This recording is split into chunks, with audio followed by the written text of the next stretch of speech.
Hello and welcome, my name's Joey with Eclectics Workshop. Today I'm going to show you the dumbest, most convoluted way to fix a speaker using these two boards with a couple of mistakes using these two boards. So yeah, let's get at it. Alrighty, let's unwrap this thing and get it all checked out. This thing's pretty neat. It's a 2.1 channel system with infinity mirrors and LEDs. Huh, that's weird. The speakers on this thing are connected via USB mini B?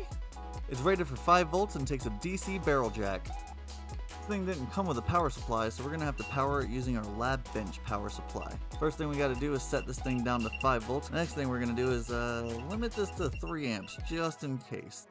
Now to check the junk drawer for a DC barrel jack. Yes, there's one. Can't forget the aux cord.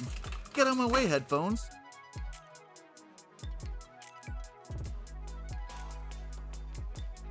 Time to connect the DC barrel jack to the lab bench power supply, and the speaker didn't come with a polarity, so we're just gonna guess center positive and hope for the best. Moment of truth, let's drop the background music so we can hear what this thing can do. Well, that's disappointing. Apparently it really can't do anything. I wonder if I press this button. It flashed. Turn up the volume. Ah, look at that, we've got some lights. They seem to be reacting to the music too, so I think it's getting an audio signal. Alright, let's open this thing up and see what it's got inside. Just 6 screws in the back plate and we're in. Here we see the high channel and low channel amplifiers actually have damage on the chips directly. I was able to find the datasheet for the original amplifier and match it to one that I already use. To remove the old chip, we're going to use flux, solder wick, and some tweezers with a little bit of heat and patience. Once we get that off, we're going to clean up the area with some alcohol, and then we're going to reflow some solder onto the pads. Now we're going to do the exact same thing over again with the donor board that I have here.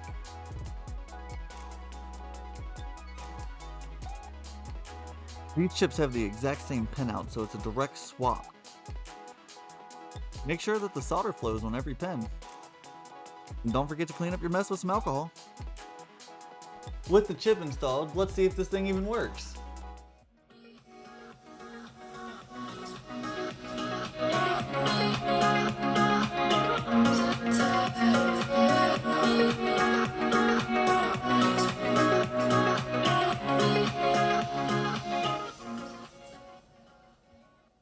Wow, that worked better than expected.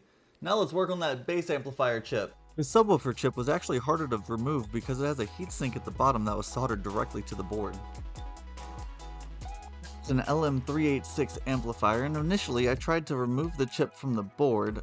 I was gonna dead bug it onto the new board to match the pinout, but that was too difficult, so I did this instead. Yep, that's right, I just wired it up board to board. To reduce crowding, I moved this wire to a different ground.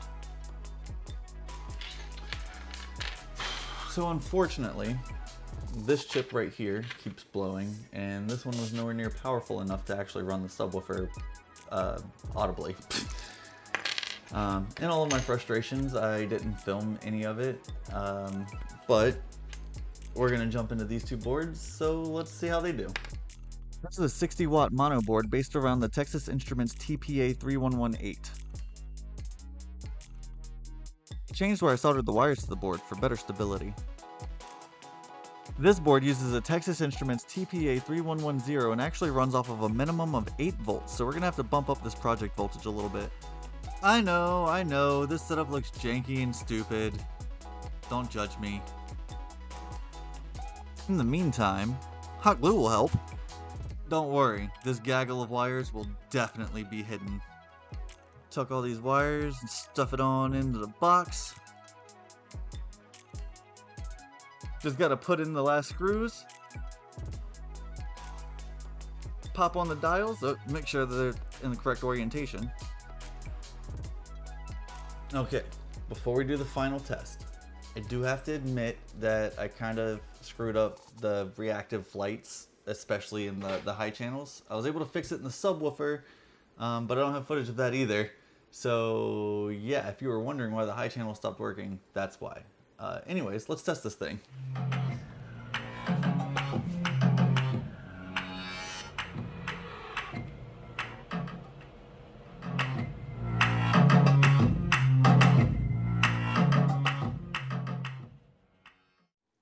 That actually sounded truly better than expected, and I really hope my friend enjoys this thing. That's all we've got for you today. Thank you so much. I hope you enjoyed the video enough to like, share, and subscribe. Bye!